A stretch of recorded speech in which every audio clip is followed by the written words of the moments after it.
What is up, everyone? Welcome back to the channel, guys. Today we are going to be looking at the latest 1.11 Animal Crossing New Horizons data mine. I just want to put a spoiler warning right here, okay? If you don't want to know what the Animal Crossing team has been up to or possible hints to future updates, click off the video. Just know I still love you. But for everyone else, let's proceed, okay? Now, this is dodocodes.com, and, you know, they don't make these data mines, but they kind of repost things.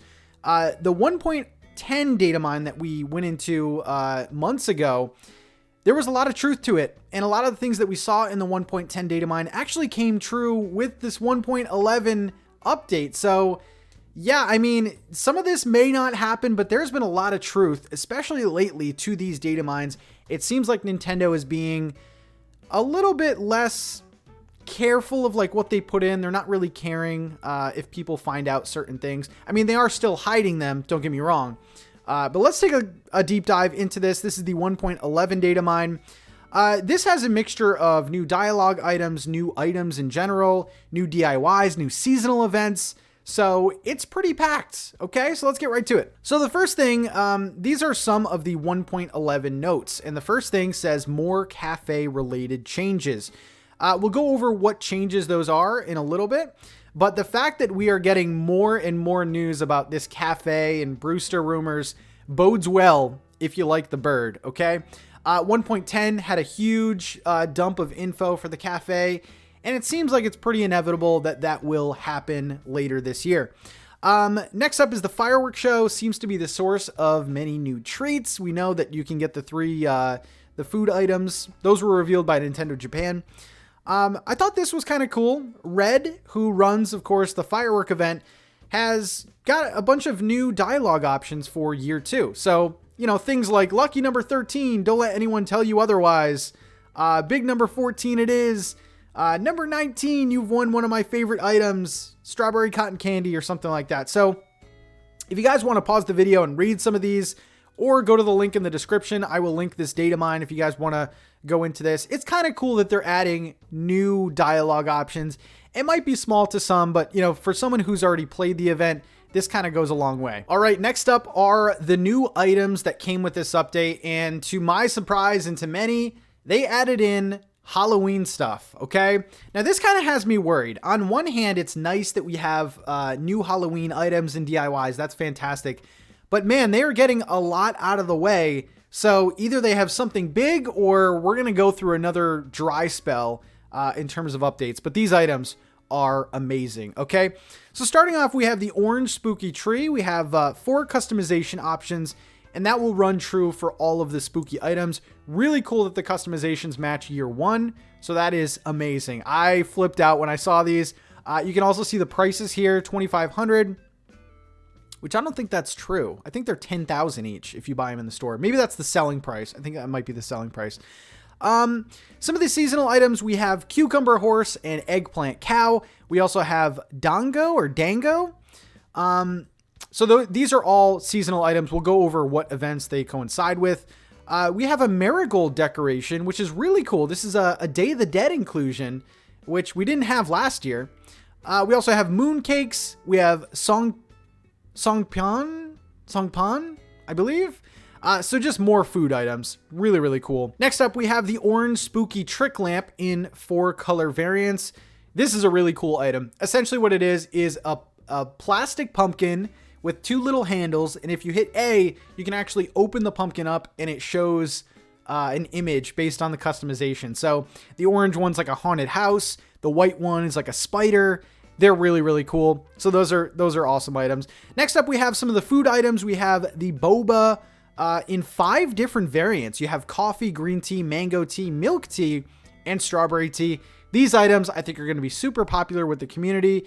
Boba cafes in general, there's a lot of new food items here. Next up, we have the shitoseame. This is a Japanese item. Just a quick Google search. 1,000-year candy is given to children on Shisoseame as long, thin, red, and white candy, which symbolizes healthy growth. So, yeah, there's a lot of seasonal items. It's kind of cool to read up on some of these holidays. We have a chocolate frozen treat. which I believe comes in customization. Okay, so they kind of spread it out. We have orange frozen treat and things like that. We have these lanterns, which are really cool. I'm going to put some footage of me holding the lantern. Essentially what it is a lantern on a stick. There's some really nice physics with the lanterns as well. So these are the 5 customizations that you can get with them. The stars handheld lantern, the moon variant, the stained glass, which is really cool, the sun lantern, and the leaves lantern. You can also place these items. They don't look as cool when you place them, but again, these are just more decor options I think people are really going to enjoy. Next up, we have some more of the frozen treat variants. Only looks like there's orange and a soda flavored. So we got a blue and a yellow. We also have 4 different variants of cotton candy. We have melon, plain, a soda flavor again, and strawberry. So those are really cool. And then the final Halloween item are the orange spooky treat basket. There are, of course, 4 different variants for those. Also, with some of those items, you have new item kinds, and I believe this correlates with the icon itself. So there are brand new icons. There's a special tapioca drink icon. There's a special spooky basket icon. I love when Animal Crossing does this. It's just like attention to detail. So we have some of the new item kinds here: basket, lantern, tapioca, even like the cotton candy and popsicles get their own icons. Down here we have new animations. So there's really cool animations when you hit A on the popsicles, cotton candy, and the boba. Your character will actually like put it up to their face, and you'll see the mouth kind of like chewing. I thought that was a really cool touch. So we have a tool holding animation, which I believe is like the lantern physics. We have the eat animation, the drink animation, the shake animation. Keep shaking the colorful stick, and lowering the stick. So those all have to do with the handheld items that were currently added. Next up, we have some more events, and this is really cool. I love diving into this. We have the Oban, which is the pickle and the eggplant item. We have the moon viewing item, which is a Chinese event. We have Day of the Dead, so definitely it's nice to see like a Mexican holiday in there. We have a Korean event here, and then we have a European event, St. Martin Day, which that correlates with the lanterns that we got.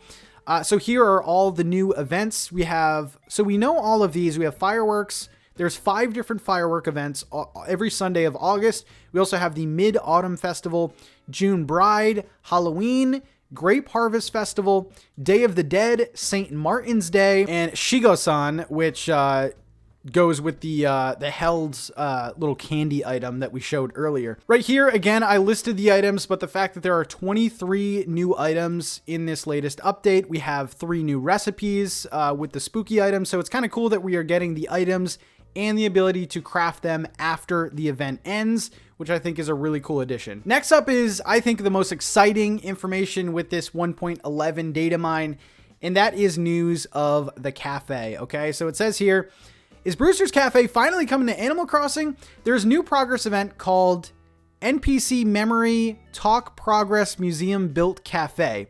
So it seems like this is coding for, you know, the introduction of a cafe. Maybe, you know, your character looks at the screen and does that, you know, excited animation. Once the museum is built, this could finally mean Brewster's Cafe is coming. Camera settings for the cafe were added in 1.10 and then modified slightly in the 1.11 update. So 1.10, we had the introduction of the cafe camera settings. 1.11 modified those camera settings. So we have different camera settings than in the 1.10 data mine. So this is only helping if you're looking for Brewster to be added in this game. Data miner Super Spazzy theorizes that the cafe will most likely be added as a room off of the main museum. There's also a new event flows for messages related to the cafe. Message cafe chooses from 4 random sayings related to the cafe. So now we are finding phrases that deal with the word cafe. Okay, so that is very exciting. And there are event messages too. So this means that it's much more than, you know, a villager saying, hey, I'd like a coffee today. This is event dialogue that they're finding. And I gotta think, guys, I don't know if I mentioned this in this video, but if you hold the boba or hold the frozen treat or hold the cotton candy, you can hit A up to 3 times. And every time you hit A, you get a fruit power. You know, when you eat a piece of fruit and you can, you know, dig up a tree, you get one of those abilities every time you eat one of these. So what I'm thinking is this update is kind of setting up the next update. And I think that the coffee mechanic will work similar. I think Brewster will come in wherever the cafe is. A lot of people are saying the museum. Some people are saying standalone buildings, but I feel like there is evidence with the museum. And I do believe that the coffee will kind of act the same as some of these treats, where if you hit A on the coffee up to 3 times, you'll get power. So that is going to do it for the 1.11 data mine. The website that I was using, dodocodes.com, I'm on Animal Crossing World right now just to double check and see if any more developments have happened. These types of sites report on data miners providing more info and submitting the info that they found. So if anything else comes up, I'll definitely report on it. But that's what we have so far. So basically, new items, new November items, new DIYs, new dialogue changes. Again, I'm going to ask this. I asked this last time. Guys, play your game and let me know in the comments if you're seeing any new dialogue changes or new things that you haven't seen before, because they like to hide in little things with these updates. And I'm very curious to see if there's any new dialogue that you're seeing from your villagers, or maybe Flick or CJ or something like that. So definitely let me know. Thank you guys so much. And I do believe that Brewster will be showing up this year. I'm very confident based on what we are seeing in these data mines. But that's going to be it for today. Let me know what you think in the comments, and I will see you in the very next video. Peace out, guys.